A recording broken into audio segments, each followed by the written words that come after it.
आराध्य देव के चरण में वंदन। आदरणीय समणी जी, आज हम कल्याण मंदिर स्तोत्र के अंतर्गत 31वें श्लोक की चर्चा करेंगे। कल्याण मंदिर 31st श्लोक, प्रोनाउंसिएशन एंड मीनिंग। सबसे पहले हम श्लोक का उच्चारण करेंगे। ताभार संभृत नभांसि रजांसि रोसा दुत्थापितानि कमठेन सठेन यानि छायापितैस्तवननाथ हता हतासो प्रस्तस्त्वमेभिरयमेव परं दुरात्मा प्रस्तस्त्वमेभिरयमेव परं दुरात्मा। अब हम याद करने की दृष्टि से एक एक शब्द का उच्चारण करेंगे।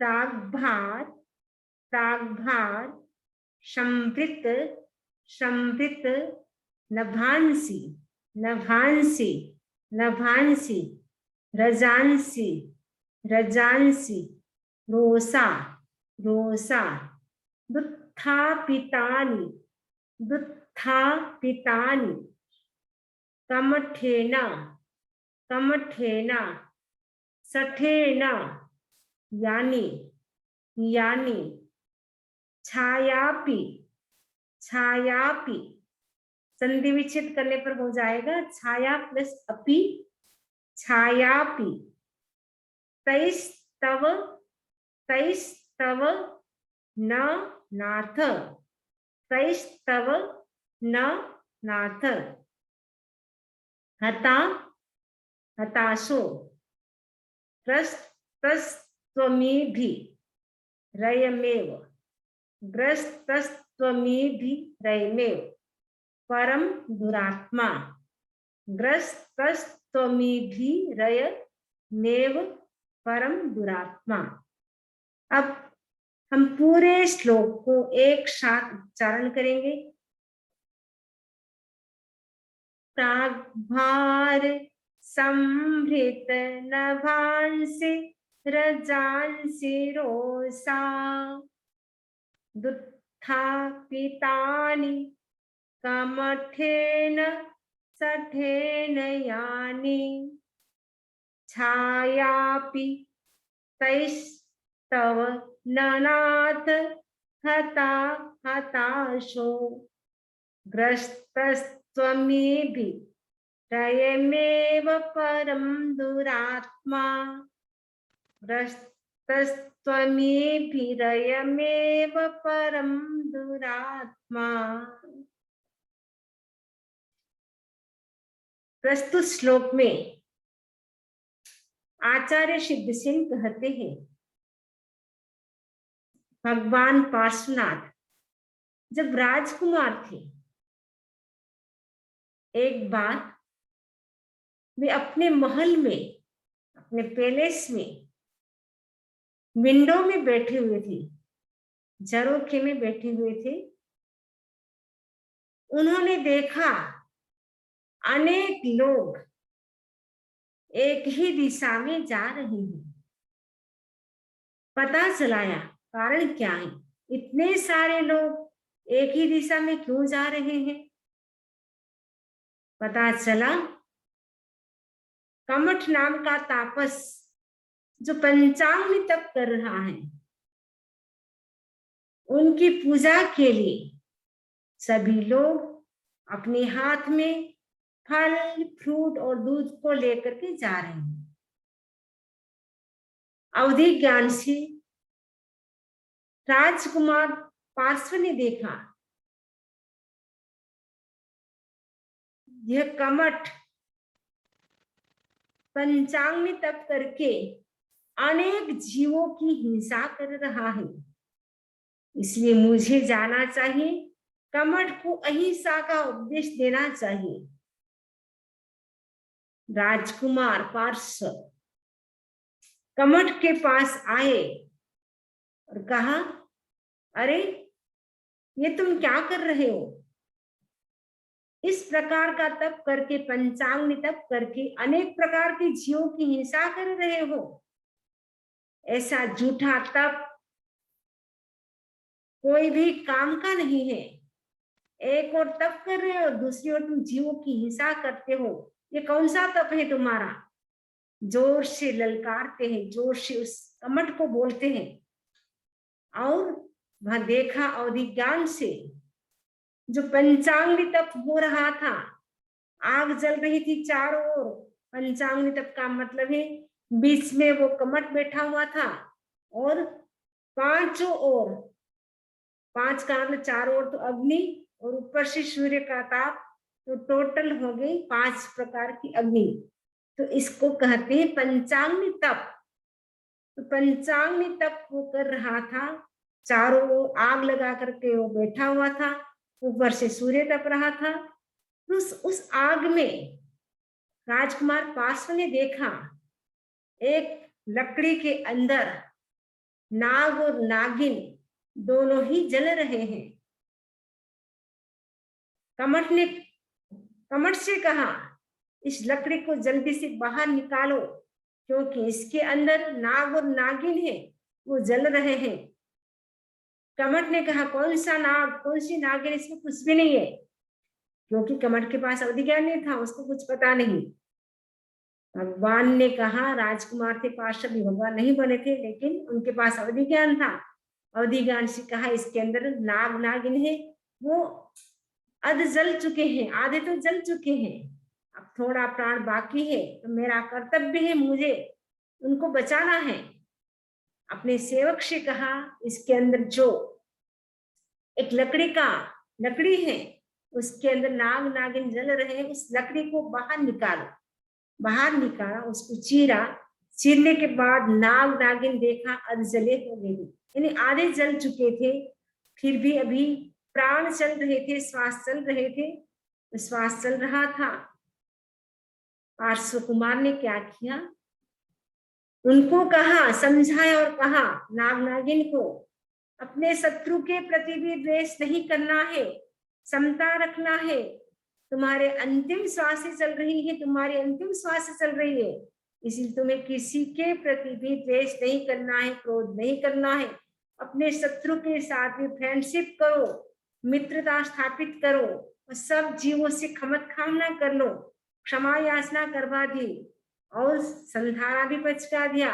नवकार मंत्र सुनाया। नवकार मंत्र सुनते सुनते नाग नागिन ने प्राण को त्यागा, यानी उनकी दोनों की मृत्यु हो जाती है। मरने के बाद नाग कुमार तो धर्मेंद्र देव बनते हैं और नागिन पद्मावती देवी बनती है। कुछ समय के बाद ये जो कमठ था वो भी क्या करता है, वहां से स्थान छोड़ करके चला जाता है, जंगल में घोर तप करता है, पंचांग तप करता है, घोर तपस्या करता है। लेकिन उनके मन में पार्श्व के प्रति द्वेष था, बार बार आ रहा था, पार्श्व ने मेरा अपमान किया है और सबके बीच में मुझे धिक्कारा है। पार्श्व के प्रति अपमान, पार्श्व ने जो अपमान किया था, उसके कारण उनके मन में इतना, कमठ के मन में इतना द्वेष कुमार के प्रति हो गया था, पार्श्व कुमार के प्रति। और कहा, इसका बदला मैं अवश्य लूंगा, अभी नहीं तो कभी लेना ही है मुझे। क्योंकि प्रतिशोध की जो भावना होती है, वेर की गांठ होती है, वो जन्मों जन्मों तक चलती रहती है। अगर किसी के साथ फ्रेंडशिप होती है, वो भी कई जन्मों तक चलती है। और जो वेर की भावना होती है, वेर की जो गांठ खुल जाती है, वो भी कई जन्मों तक चलती रहती है। कुमार पार्श्व तो साधु बन जाते हैं। साधु बनने के बाद वो ध्यान में खड़े हो जाते हैं, क्योंकि तीर्थंकर का ये कहा जाता है, जो भी तीर्थंकर होते हैं, तीर्थंकर के लिए कहा जाता है कि जो भी तीर्थंकर होते हैं, वे सभी क्या करते हैं, जब तक केवल ज्ञान की प्राप्ति नहीं होती है, तब तक वो ध्यान में ही खड़े रहते हैं। यानी जहां भी जाएंगे विहार करके, वो ध्यान में ही सीधे खड़े हो जाएंगे। और ध्यान ही करते रहेंगे जब तक केवल ज्ञान की प्राप्ति नहीं होगी, तब तक वो व्याख्यान नहीं करेंगे, किसी से बातचीत नहीं करेंगे, केवल ध्यान की साधना करेंगे। ध्यान के माध्यम से उनके जो कर्म होते हैं, घाती कर्म, उनको काटते हैं और उसके बाद केवल ज्ञान की प्राप्ति होती है। उसके बाद ही तीर्थंकर होते वो उपदेश देते, देशना देते हैं। तो भगवान पार्श्व, जो कुमार पार्श्व थे, साधु बन गए। साधु बनते ही ध्यान में लीन हो गए। आप देख रहे हैं ध्यान में खड़े हैं, वो खड़े खड़े ध्यान करते, बैठे बैठे भी नहीं करते, क्योंकि जब तक केवल ज्ञान की प्राप्ति नहीं होती तब तक आसन लगा करके भी नहीं बैठते, खड़े ही रहते हैं। जहां भी जाते हैं तो खड़े खड़े ध्यान कर रहे हैं। इधर कमठ की जो मृत्यु हो जाती है, मृत्यु होने के बाद कमठ क्या बनता है? प्रेतात्मा बन जाता है, भूत बन जाता है। तो प्रेतात्माओं का काम क्या होता है? दूसरों को ठगना, दूसरों को धोखा देना, दूसरों को सताना, उसमें ही उनको आनंद आता है।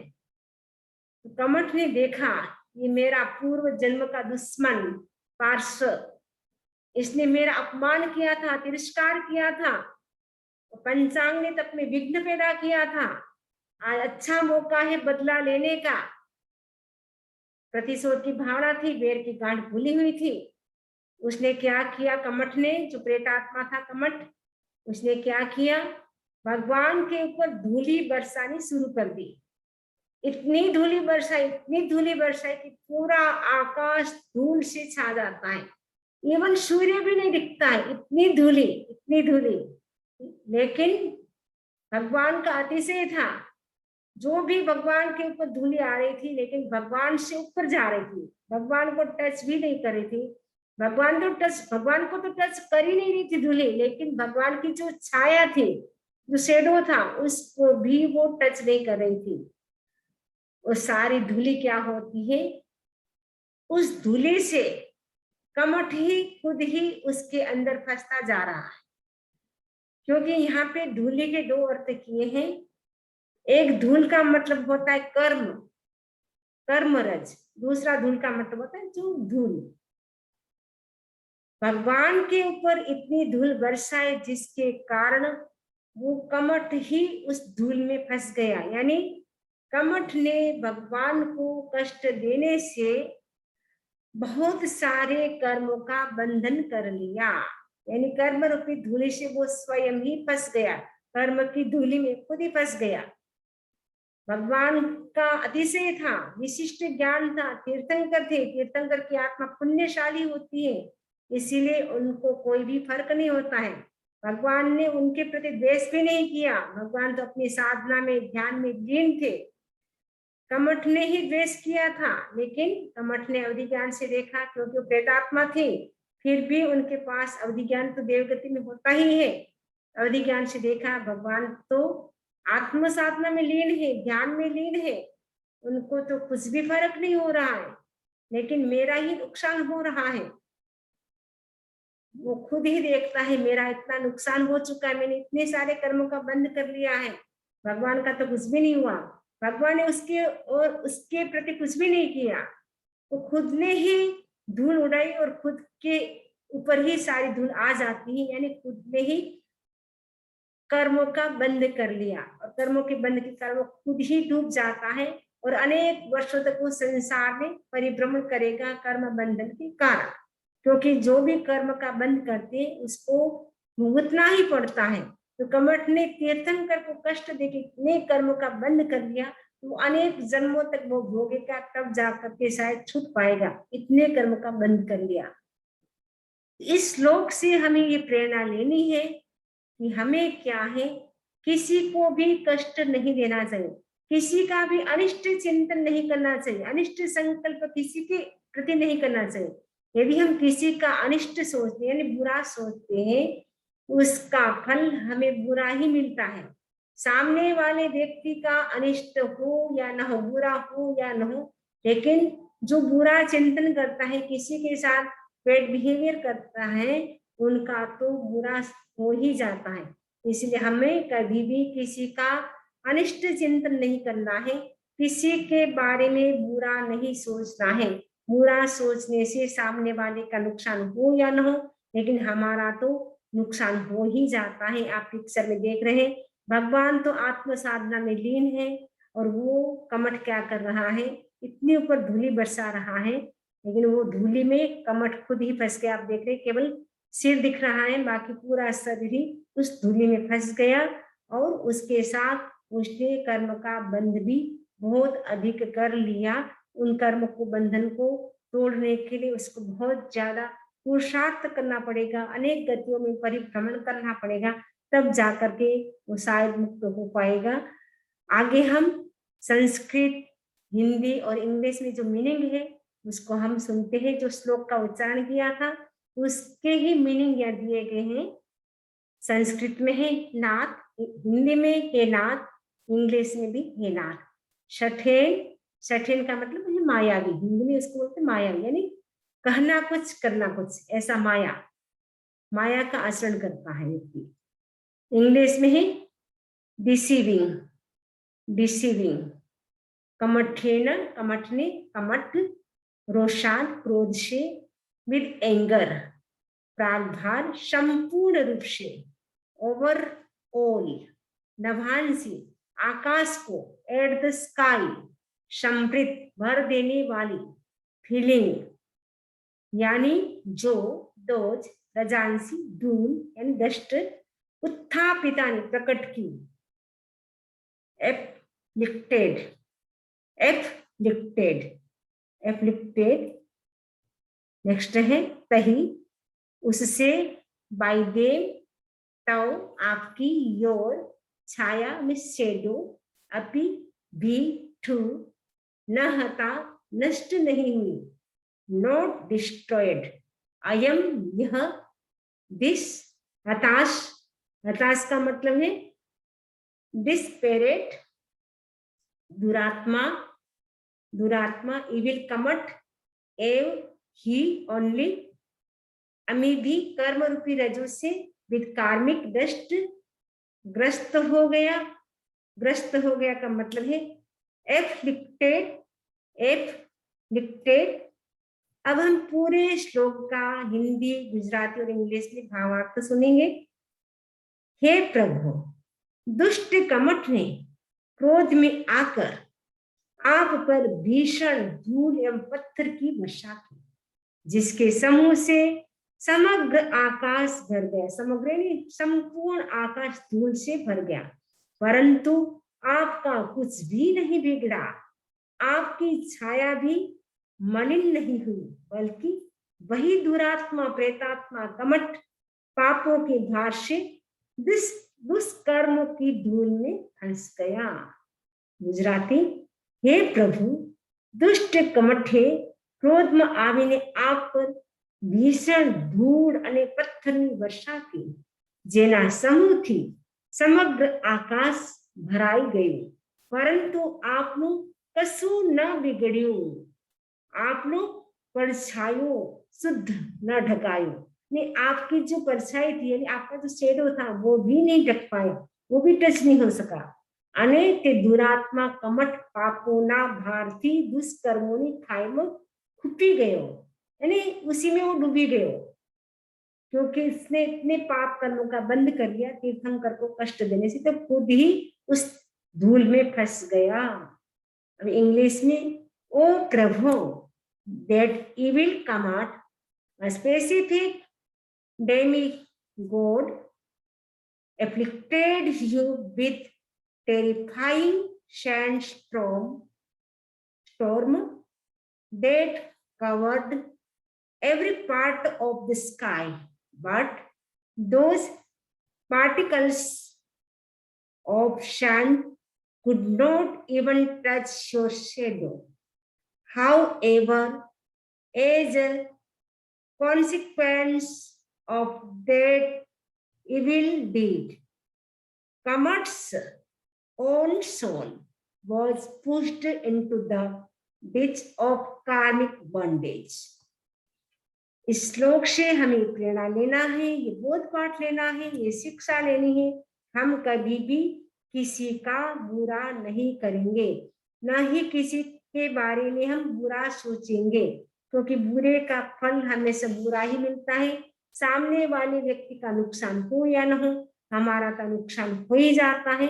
इसीलिए हम कभी भी किसी का अनिष्ट नहीं करेंगे, किसी के लिए हम बुरा संकल्प नहीं करेंगे। इस आशा के साथ ओम अरहम, ओम अरहम।